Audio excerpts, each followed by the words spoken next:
We're joined now by NBC News senior White House correspondent Garrett Haake. Garrett, what do we know about plans to downsize at DOD? A lot of things going on here simultaneously, Anna, which all have the net effect of trying to, as you say, downsize and reshape the Pentagon first.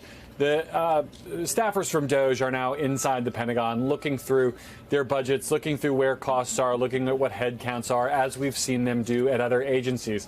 They will meet an ideologically willing Secretary of Defense in Pete Hegseth, who announced yesterday that he wants senior leadership there at the Department of Defense to try to find about 8% of their budget they can cut, $50 billion or so, to try to redirect into other programs. It's not clear legally if that can be done, but he wants to try to move priorities from one part of the Pentagon budget essentially to others that he believes are more in line with the Trump administration's goals.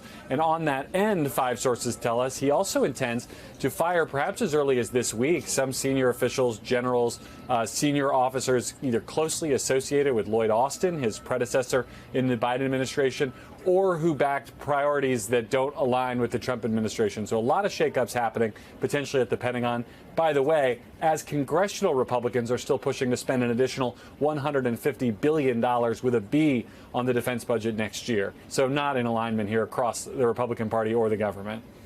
Separately, we've heard Elon Musk sort of throw around ideas like sending checks directly to Americans with some of the DOJ savings.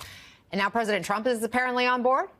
Yeah, look, this is another kind of indicator of how ad hoc this process has been. The president embracing this concept last night, suggesting that perhaps 20% of the money saved by DOJ could be sent back to the American people. Another 20% could go directly towards paying down the debt. Those aren't decisions that a president can make unilaterally. It would take an act of Congress to do so.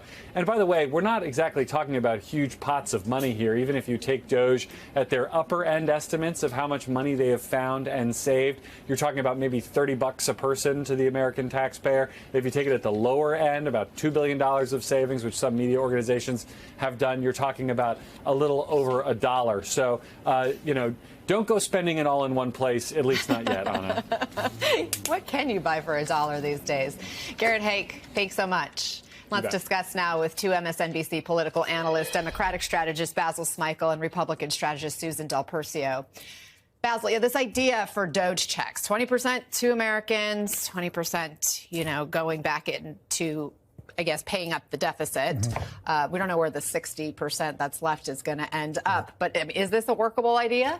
Well, he thinks it's a workable idea. And one of the reasons I imagine that he does is because if you remember COVID and the stimulus checks, it was an act of Congress, but there was a path for him to sort of claim credit for it. He wrote his name on those checks. He wrote his name on it. And so for Donald Trump and his ardent supporters, they'll say, my gosh, look what the president did for me. But in reality, when you take all of these cuts, by the way, under consideration, my sense is that the net effect for the American voter is that they're going to see their life change substantially. And so even if whether it's $1 or $5, because $5,000, that certainly makes a difference. But $1, $5, $30, that doesn't, to me, add up to a net benefit for Americans overall when they look at what it took for them to get that check. Susan, what about what's happening inside the Pentagon in this reporting about downsizing potentially there? We've heard for years from people like Bernie Sanders, progressives, that, there should be ways to maybe cut back some of that defense spending. But are Republicans going to go along with it if it's coming from President Trump and DOJ? They will go along with it because they don't have to make the decision. They don't have to take a vote on it. So they have no problem if the Secretary of Defense is willing to cut his own budget. And that's, in fact, why you see so many Republicans being so quiet about it. Because if they did have to take a vote on it, that would be a different story. But to Basil's point, and especially you look at Department of Defense, people's lives are affected when they do get a $100 check back. And that does resonate. But people's lives are also affected when all of a sudden they find out we're not as strong military as we thought we were. And when they're in towns that has military bases and people are being let go, because let's not forget, it's just not a base that closes, for example. It's the deli, it's the dry cleaner, it's all the businesses around that. So elected officials, Democrats especially, if they really want to show the effects of potential cuts, they have to go back to their districts and make it clear. Now, the thing about the cutting generals and others in leadership. The problem there is what they're putting it on is that a lot of these folks followed DEI policies by the previous administration. They were following their orders. These are people in the chain of command. They follow the chief executive officer. So or the president, I should say, when the president says it's time to do this, the military follows. As long as it's legal. Yeah, the commander-in-chief is telling them. Exactly. So it shouldn't be surprising. But again, Hegseth has showing once again he has no command of what the department does. Department of Defense does. He's just carrying out Donald Trump's wishes. I mean, we were talking about how it's hard to kind of keep up with all the actions that are happening, and we know DOGE has been in tons of different departments. They've been responsible behind firings and layoffs of hundreds, thousands, maybe tens of thousands of employees. Again, it's hard to fully wrap your head around, but consider this. When we hear from President Trump what he says they've accomplished in DOGE savings through these actions so far. Watch. In less than a single month, the Department of Government Efficiency has already saved over this is just a short period of time, $55 billion. And we're just getting started. That's nothing compared to the numbers that you're talking about, right? We don't know where he got that $55 billion number, partly because DOGE has, posted some inaccurate savings on its website. Regardless, that sum is very far from the goal of $1 trillion in savings. And take a look at this chart, because up until this point, the areas that they're focusing on make up less than a quarter of the budget. That orange part there on the chart. Trump says he'll balance the budget, but his proposed tax cuts would put the U.S. another $5 trillion in the hole. So the only way you're going to reach that goal is by significantly carving into these other slices: Social Security, Medicare, military spending. Susan, something's got to give. Not really with Donald Trump. That's the point, is that we've seen him operate with his own set of facts. And right now, Republicans are not holding him accountable for it. And independents are starting to give a little bit in some of the polling. But at the end of the day, people are seeing something being done in Washington. They know it may not be everything that they need. They know it may be a little unconstitutional, but they see movement, right? For the last 10, 15 years, nothing could get done. So right now they're behind it. But the fact of the matter is Donald Trump, all he needs is a little something. So he said he'll cut Social Security by $100 million, which we know is absolutely nothing in the budget. But that's a big number to people. And that's a savings. And that will resonate. In fact, Donald Trump has been winning the PR battle when it comes to the DOGE savings. And Democrats have been caught flat-footed. I think they're moving their message to an economic one, like eggs are still $12. $12 a dozen. The facts are the facts are the facts, regardless of the message. Not in Trump land. I don't know that the Democrats have been left footed. I mean, they're fighting back, and they're fighting back both in D.C. and in communities. What I do think is the case is that the answers won't come from D.C. Right. They do come. I think they will come locally, and you're starting to see a lot of Democrats really push back locally and try to organize locally around a lot of these issues. And so when you think about, to Susan's point, when you zoom out from all of this, right, the zoom out effect is that the majority of Americans have no idea the myriad of programs and agencies that make sure that their lives run smoothly every day. They don't have to think about it. But when you make all of these cuts and you close these agencies, they will have to start thinking about it, because it will start to affect their day-to-day lives. And that's when I think Democrats and independents, and some of them Republicans maybe, will be able to stop and say, this is why you have to change your life, and point to Donald Trump and Elon Musk for that. Basil Smikle and Susan Del Percio, good to see you guys. Thank you so much. And joining us now is Democratic Senator Chris Van Hollen from Maryland. He serves on the Senate Foreign Relations, Appropriations, and Budget Committees. Senator, great to have you. Let's listen to what some of your Republican colleagues had to say about President Trump's comments about President Zelensky. Make no mistake about it, that invasion was the responsibility of one human being on the face of this planet. It was Vladimir Putin. It is quite clear who started the war. It was absolutely Russia at Putin's directive. I don't think that there should be any confusion with that. Putin is a gangster. He's a gangster with a black heart. And as I've said in another context, I trust this guy like I trust gas stations sushi. Senator, this strikes me as a rare moment where Republicans aren't on the same page. They aren't going along with President Trump. How do you see it? Well, Anna, I think every American should be absolutely ashamed at what Donald Trump has done and said. He literally threw the Ukrainian people under the bus. He's thrown freedom-loving people around the world under the bus. I met with President Zelensky in Munich just this past weekend, along with many of my Republican colleagues, some of whose tape you just played, and we all assured him that the United States remained firm in our support for the Ukrainian people, only to have the President of the United States say that it was Ukraine that started the war, that called Zelensky the dictator rather than Putin. So I call upon my Republican colleagues not just to, snap back about the remarks of Donald Trump, but what are they going to do? We need to make material support continuing for the people of Ukraine in the face of Putin's ongoing aggression. Otherwise, our allies are going to continue to be shocked. And by the way, I urged all of them to rise to this moment. I mean, when you have an American president who's abandoning our allies, it's going to be very important, at least for these years, for Europeans to step up. Meanwhile, our adversaries, of course, are celebrating.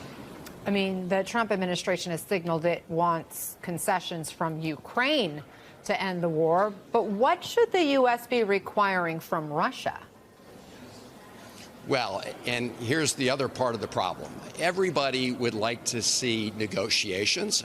No one more so than the Ukrainian people if they can lead to a durable peace. I mean, that is the position of the Ukrainian people. But what the Trump administration did a number of days ago was began making unilateral concessions, right? Giving up on certain kinds of security guarantees, giving up on certain territorial issues, and then coming and literally trying to extort Zelensky and the Ukrainians, demanding over half of their mineral reserves in exchange for the support that we've already provided. I mean, can you imagine in the middle of World War II, FDR saying to Churchill, unless you give us half of your coal reserves and your mineral reserves, we're not going to stick with you in the fight against Hitler and the Nazis.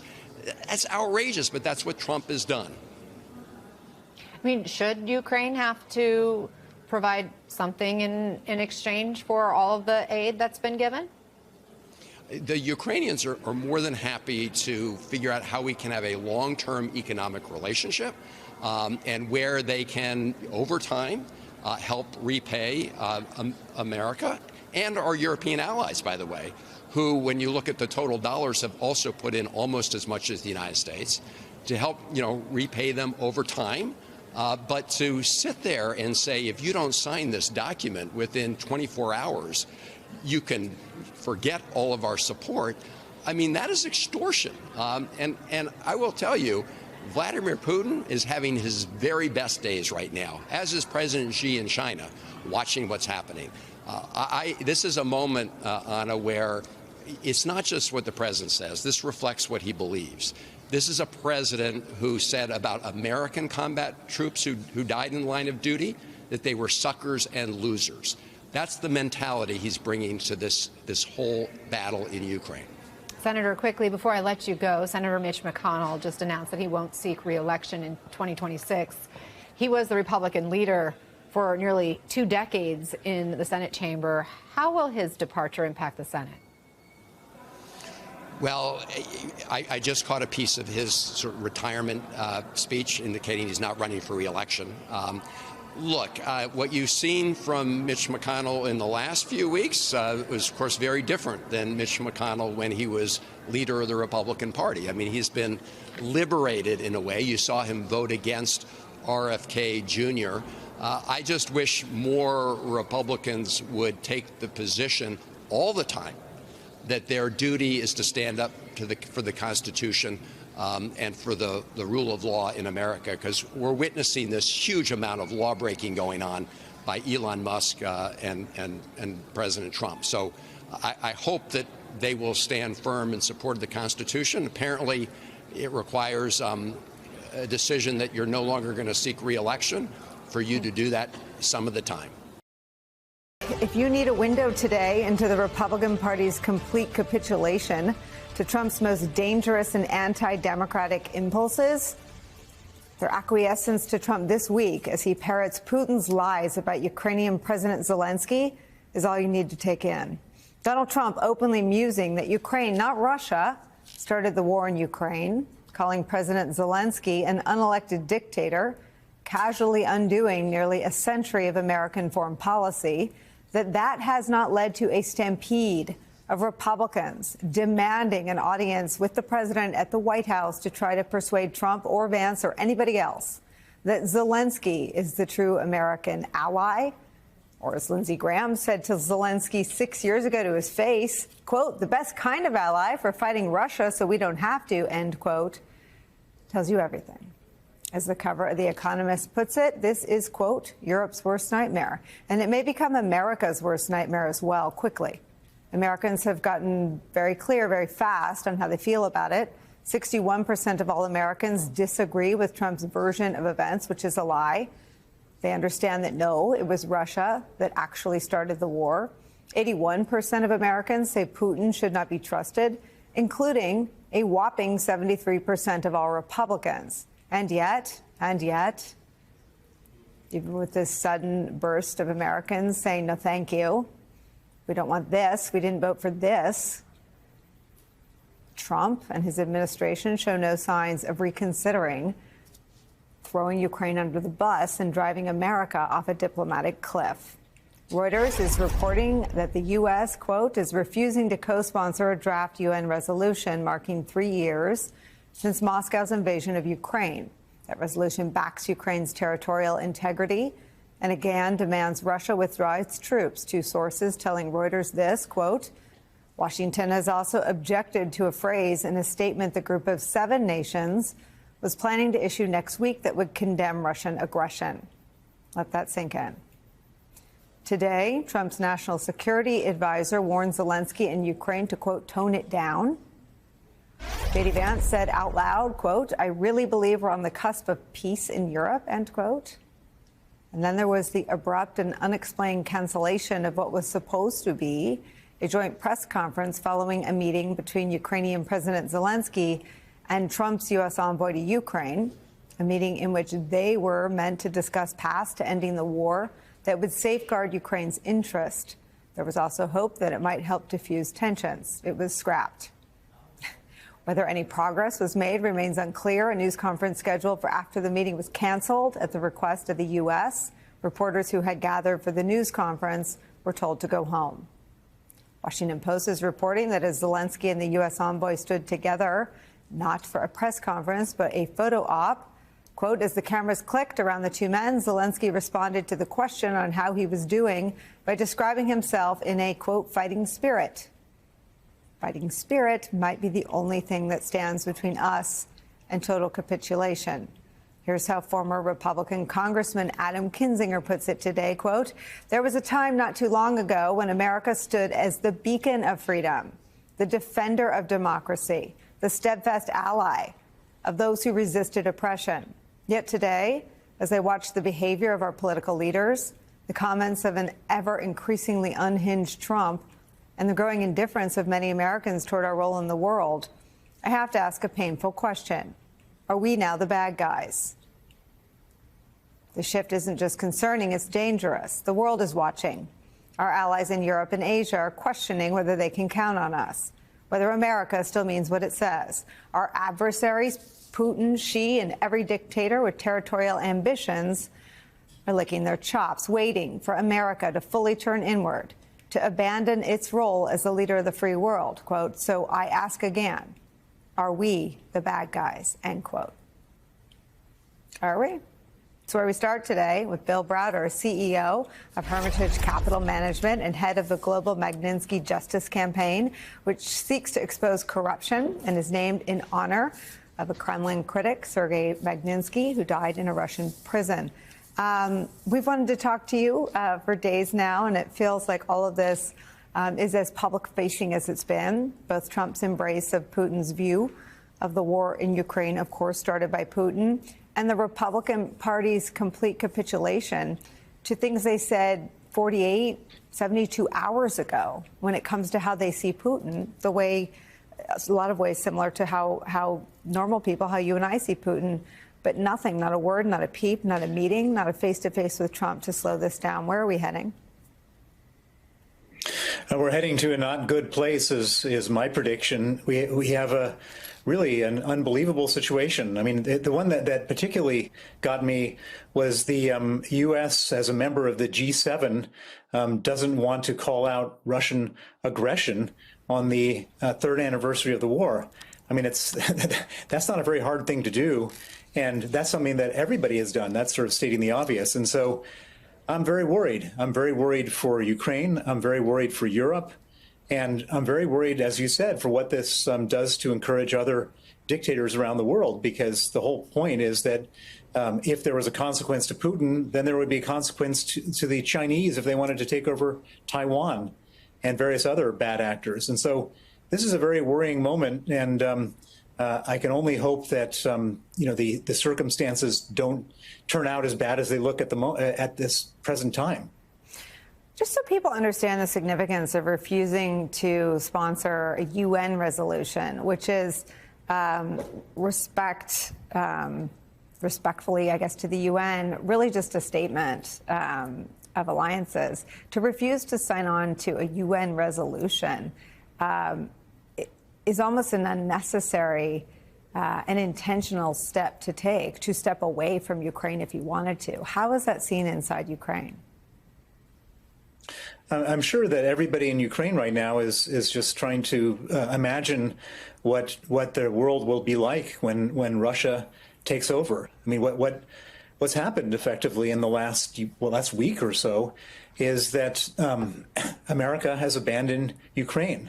Somehow, Ukraine is the bad guy. The victim is the bad guy, and the aggressor is the good guy. And it's just impossible for anybody who cares about Ukraine and for anyone who cares about trying to stop Putin to watch this happening in real time from the most powerful country in the free world, the United States. Now, the one thing I can say, which perhaps is a tiny bit of comfort, is that when Putin invaded Ukraine in February of 2022, everybody thought they were a goner, that the Russians would be there in 3 days and that would be the end of the story. And they fought back valiantly and they fought back hard. And we're now 3 years into this thing, and Russia still hasn't gotten what they wanted. And so I wouldn't write Ukraine off in any way. And I would also point out that while Trump may be abandoning Ukraine, Europe has definitely not abandoned Ukraine. And putting aside the hyperbole of Trump, Europe has actually given Ukraine more financial and military support in dollar terms than the United States. And so it's not a binary thing. It's not black and white, but it's certainly very troubling if the United States steps away and sort of gives Putin the green light to do whatever he wants over there. I've been thinking over the last 10 days about covering Bucha and about coming on the air and interviewing U.S. national security officials who were in tears, were emotional, just talking about Bucha and the brutality that the Russians carried out against civilians in Bucha, in I think the first year of the Ukraine war. I think we learned weeks later that those soldiers who sadistic, I think doesn't begin to capture it, sadistically tortured and killed Ukrainians were awarded the highest medals by Vladimir Putin. And I want to read you what's happening in Bucha right now from the New York Times. Quote, Bucha has become a notorious symbol of Russian brutality. The Russians took it over within days of invading.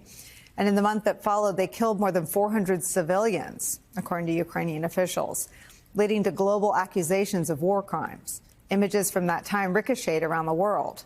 The priest left dead in a garage, his mouth open. The church choir singer and his family, their limbs cut off, their bodies burned. The woman shot dead pushing her bicycle home. Many people in Bucha seem to be struggling to take in Donald Trump's comments. Quote, now he's going to help the Russians, asked one woman. They destroyed everything here. And now we're supposed to give up? How does that work? Then she answered her own question. If America leaves us, we are screwed, end quote. Yeah. What are Americans left to think about brutality and about war crimes carried out by someone Trump can't cozy up next to fast enough? This is a stain on America. It's an unbelievable It's an unbelievable betrayal of freedom-loving people who have fought for their freedom, fought for democracy. You know, we're supposed to be, as you read from that quote from Adam Kinzinger, the good guys, but now all of a sudden, America is siding with the dictator. It's unimaginable. And I should point out that all those people in Bucha and other places, if this happens, if Ukraine is forced into a surrender to Putin, they're not going to stick around in Ukraine, and Europe is going to end up with 15 or 20 million Ukrainian refugees fleeing the Russian brutality. And that's going to set off a whole new chain reaction of events. It's truly hard to imagine how everything has changed so dramatically in such a terrible way in such a short period of time. Well, longtime Trump loyalist Kash Patel is right on the cusp of becoming the next director of the FBI, with the Senate holding its confirmation vote for that controversial nominee. In fact, right now, Republicans have, unsurprisingly, rallied around Patel's emphasis on fighting crime, with the Senate Judiciary Chair calling him the right man at the right time. But Democrats have warned he is unfit for the position, raising concerns that he's going to use the agency to target the president's political enemies. Joining us now is NBC's Sahil Kapoor, reporting on Capitol Hill, and Frank Figliuzzi, former assistant director for counterintelligence at the FBI and an MSNBC senior national security analyst. Also, Brendan Buck, former aide to House Speakers Paul Ryan and John Boehner, and an MSNBC political analyst. Welcome to all of you. Sahil, right now, where's the count? Where does the vote stand? Hey, Alex. Well, the Senate vote on the nomination of Kash Patel to be FBI director is still open, and it's looking like this is going to be a close one to the end, because we now have two Republicans who have come out against Kash Patel. The first is Susan Collins, who made her opposition known earlier today. She said in a statement that she's not convinced Mr. Patel is the apolitical nominee that the FBI needs right now. She went on to say that his past 4 years have been characterized by high-profile and aggressive political activity. That's according to her statement. She went on to say Mr. Patel has made numerous politically charged statements in his book and elsewhere, discrediting the work of the FBI, the very institution he has been nominated to lead, unquote. Now, just in the last few minutes, she has been joined by Senator Lisa Murkowski, the moderate from Alaska, who put out a statement saying that she, too, is voting no on Kash Patel in this vote. She says her reservations with Mr. Patel stem from his own prior political activities and how they may influence his leadership. The FBI must be focused on crime and corruption, she argues, not focused on settling political scores. Now, despite that, Alex, Republicans have 53 Senate votes, which means they're going to need at least 2 more to vote no on Kash Patel in order to sink his nomination. At this point, we don't see those 2. So he is still on track to be confirmed. At this point, I think throughout this process, we've seen 2 versions of Kash Patel. One is the pro-Trump firebrand, who went on radio shows in recent years, backed the idea of law enforcement going after Trump's critics, his perceived political enemies. He wrote a book about his grievances, which Senator Dick Durbin, the top Democrat in the committee, said was essentially an enemies list. Then we saw a different Kash Patel at the hearing, a more cookie-cutter version. He said he wants to get politics out of the FBI. He's just interested in enforcing the law equally, applying the law, and that he wants to clean up the FBI. Senate Republicans, for the most part, it's clear, have embraced the second version. They continue to believe that the FBI investigations into Trump in recent years were politicized, and they argue that he will do the job of improving and cleaning up the FBI. Democrats insist that Patel has shown his true colors in recent years when he went on those shows to say what he really believes, and they argue that if Republicans confirm him now for this role for the next 10 years, that they'll live to regret it. Alex? Yeah. Well, to your point, those 2, again, Murkowski and Collins having voted no against him. It may be somewhat surprising that Mitch McConnell voted yes to support him. Those were the 3 that we were keeping a very close eye on with your assistance, Sahil, so thank you for that. So, Brendan, you heard Republican Senator Susan Collins announcing ahead of the vote her stance against Patel. And then in another part of her statement, she wrote, Mr. Patel's recent political profile undermines his ability to serve in the apolitical role of director of the FBI. Is it unusual that this isn't resonating more with her colleagues? Well, I wouldn't say it's unusual, but she makes, I think, a very astute point. If the idea is that you want to make the FBI apolitical, it's hard to pick a more political person to take the job, someone who has, as you noted, been a diehard champion of Donald Trump for a long time. And even going back before, he was sort of aligned on the outside with Donald Trump.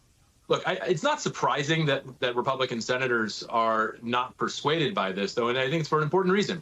The things that Kash Patel has said, and I think truly believes, that there is a deep state that was out to get Donald Trump, and January 6th was all about, that was a political, the election was stolen from him, and this was all politics.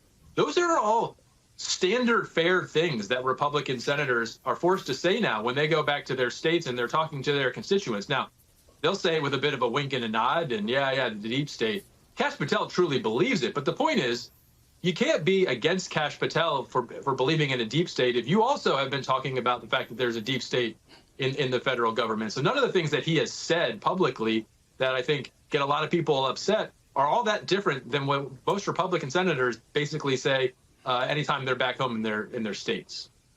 And you mentioned the deep state, and I have a quote. This is something that he said on a podcast. He said, on day one, I would shut down the FBI Hoover building and reopen it the next day as a museum of the deep state. So given all of this, the tenor of everything, Frank, now that it is edging toward reality, what could a Kash Patel-led FBI look like? Yeah, that's the big question. How bad is it going to get? Because it's clear to everyone that there will be major changes and reforms at the FBI. The only question is how bad is it going to get? Everybody's all about reforming. I'm about reforming, huge bureaucracies and pivoting and changing and reassessing. That's characterized my 25 years at the FBI. The biggest strategic change, of course, was after the terror attacks of 9/11, when the FBI fully dived into the intelligence community and became an agency that's beyond investigation, but rather predicting bad things before they happen. And this concerns me because, look, there's every indication so far, based on what Pam Bondi has done and acting DAG Emil Bove has done, demanding the list of agents who worked January 6th, dropping corruption cases like Eric Adams that, now has gone to court because Trump wants them dropped. And of course, we understand Patel will work for Bondi and Bove. And so if he's going to keep his job and remain loyal to Trump, he's going to have to fall into line and continue to close down cases that Trump doesn't like and open cases that Trump wants opened. We've already seen Bondi dismantle the Foreign Influence Task Force at the FBI that keeps foreign adversaries out of our elections. That's gone. So the question is, what is the FBI not going to work anymore? It's not about, I know he wants to work violent crime. He's already said FBI agents are cops. They should be working rapes and murders. By the way, those aren't federal violations. The question is what they're not going to work. And that's what bothers me. Yeah, understandably so. So, Brendan, before the vote, which is underway, and again, we're keeping an eye on it there on the screen for all of you, Senate Judiciary Democrats made something of a last stand. It was outside the FBI headquarters today. They were speaking out against Patel's nomination. Take a listen to some of what was said. Before even being confirmed as FBI director, Mr. Patel was already seeking retribution on behalf of President Trump. We verified through multiple whistleblowers inside this building and beyond. The new administration is cleansing the ranks of the FBI. He is a yes man for President Trump, already undermining the critical bureau he wants to lead. Kash Patel, mark my words, will cause evil in this building behind us, and Republicans who vote for him will rue that day. So what do you make of Republicans being unfazed, at least publicly, by these alleged red flags? Or are some of them privately concerned, too? What are you hearing? I certainly think there are some of them who are privately concerned, but I don't think they're going to be persuaded by arguments like that. Look, we have a complete lack of trust in institutions in this country, and it's in no small part because of people like Kash Patel and Donald Trump who have made attacks on institutions. But the thing that the Democrats are struggling with right now is they have this full-throated defense of institutions when people just don't believe in them. People want reform in places. And so when they hear that Kash Patel is going to come in and clean up the FBI, that sounds good on its face. Now, as Frank has just discussed, ultimately that's going to come down to what does he actually do? And I don't think it's going to be a matter of him needing to get in line with anybody. If I know anything about Kash Patel, he's going to be the one instigating making changes and coming up with things that he wants the FBI to be doing differently. And so, look, he's going to be confirmed at this point. It's his legacy and what Democrats have to work with will ultimately come down to what kind of stuff does he get into? What does the FBI stand for going forward? But I don't think just a wholesale defense of institutions is really the political path forward for Democrats. Yeah. What about personnel, Frank? Because Patel would take over the Bureau at a time when several senior FBI officials have been forced out. DOJ has demanded the names of agents who worked on January 6th cases. Are you hearing any concerns from those that are still inside the Bureau about what comes next? Oh, yeah. Yeah. The concern now is, yes, the top layer of executives at headquarters is gone, but now the field offices are really concerned. Is it now a policy that if you worked a January 6th case, if you work any case that Donald Trump took offense at, didn't agree with, are you out the door? And what does that mean for the next case you need to open against a violent extremist group, militia? How about a corrupt Republican politician in your town? Is that case going to get open? How about a Russian counterintelligence investigation?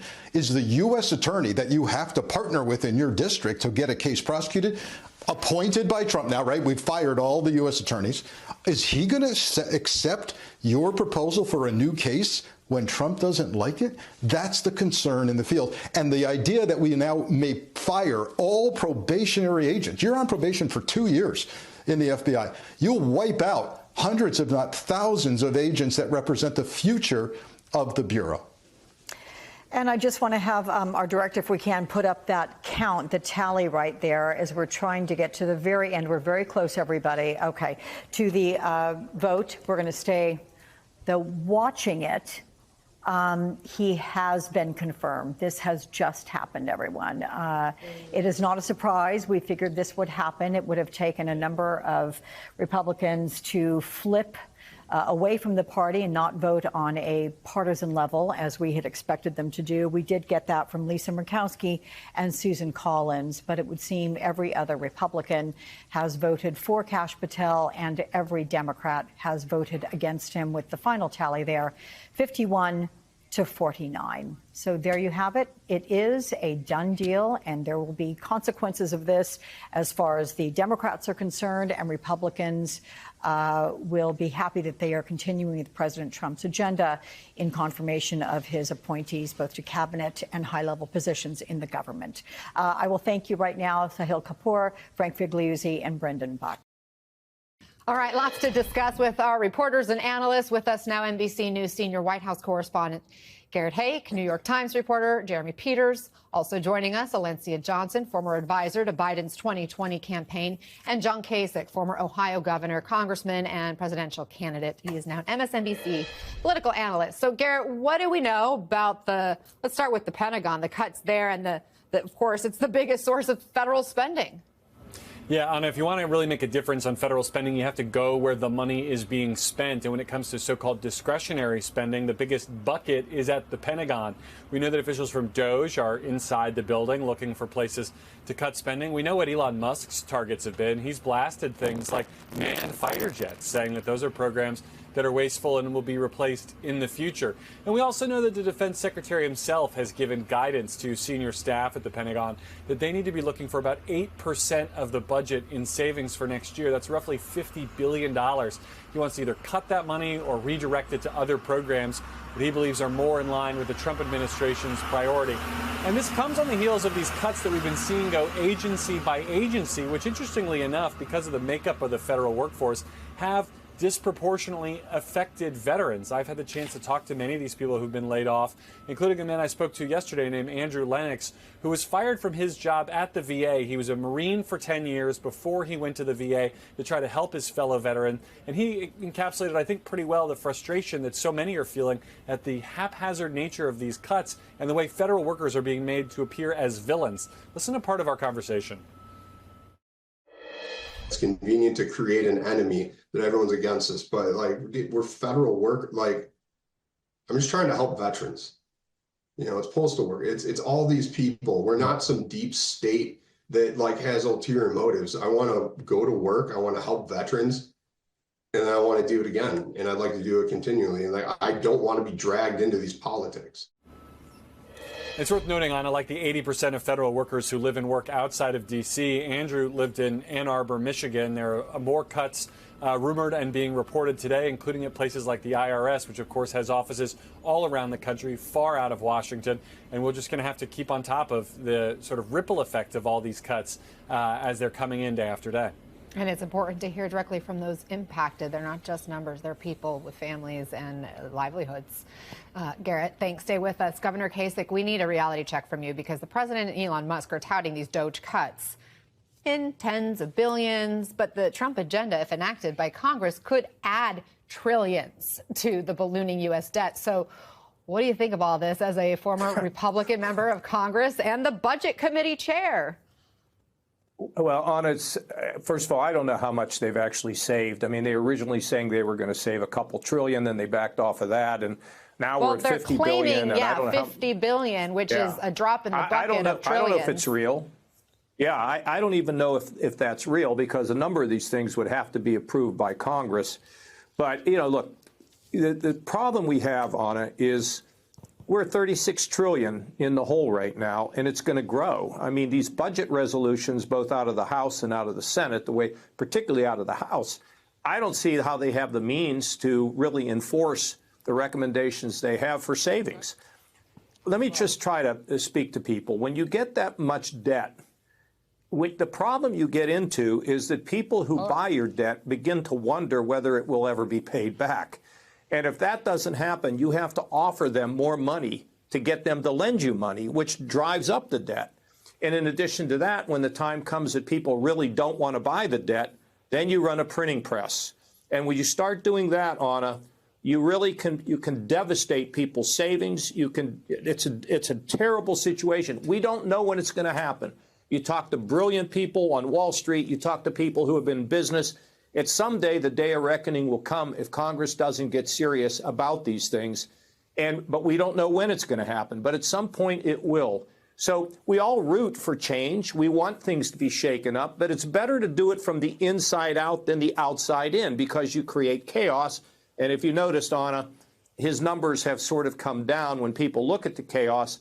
And even though a lot of people like it, many of them are beginning to wonder, wait a minute, can we just slow down a little bit? Well, and people are starting to wonder when their bottom line is going to be impacted. They voted Trump in part to help save them money, their own pocketbooks. They wanted inflation to come down, but egg prices keep going up. Prices in other areas keep going up. Alencia, let's talk about Democratic strategy. One strategist, James Carville, says that Democrats should just play possum, stay out of the way, let the street level protests lead the response to Trump. Do you agree with that? Listen, I think Democrats are in a peculiar position right now because the reactionary, the reactionary that we're seeing on social media is that people want Dems in Congress to do something. The reality is Democrats in Congress are not in power. And so to the piece that James Carville is saying, yes, let Republicans, play their game, drive all this chaos, keep their hands out of that. But then you do have Democrats like the governors of Maryland and governors of Illinois who are actually pushing back and are challenging the administration. These states attorneys and attorney generals who are bringing up these cases that are actually challenging the Trump administration. The other thing that Democrats have to continue to do, because they are doing this, you see this from my former boss, Senator Elizabeth Warren, you see this from the Jasmine Crockett's of the world, you see them educating people on what is happening. They're talking about all of these budget cuts that are supposed to help the American people, but President Elon Musk has, $20 billion in government contracts for SpaceX, but yet they're not talking about that. They're talking about cutting the actual fundamental programs that are actually helping the American people. And so the more that Democrats can continue to elevate who is actually the grifter here, and that's Elon Musk, Donald Trump, and his cabinet appointees, then the more that the American people will be equipped to fight back at the ballot box in 2026. Meantime, Jeremy, how seriously should we take the president when he posts things like he did yesterday, calling himself a king? I mean, is he just trolling or is there something more going on? I think you have it exactly right. This is more trolling from Donald Trump. He's getting exactly the type of reaction that he wants, which is people paying attention to this. And it's a diversionary tactic. We've seen this time and time again from Trump, that when the news is less than favorable to him, there's a shiny object he dangles. And we in the media and the Democratic Party as well tends to look right at it and complain about it. I don't know that getting down on Trump's level to a degree, calling him names, ridiculing him, as Governor Hochul did at that press conference, is actually going to solve the problem. Let's not forget that in the case of New York, she and her administration, Governor Hochul, has to work with the White House. So this kind of tit for tat playing out on television, this insult trading, it may feel good and it may provide some type of cathartic release, but I don't know ultimately that it's any more effective for Democrats than protesting in front of Tesla headquarters. Garrett Haake, Jeremy Peters, Valencia Johnson, and Governor John Kasich, thank you all for starting us off this hour.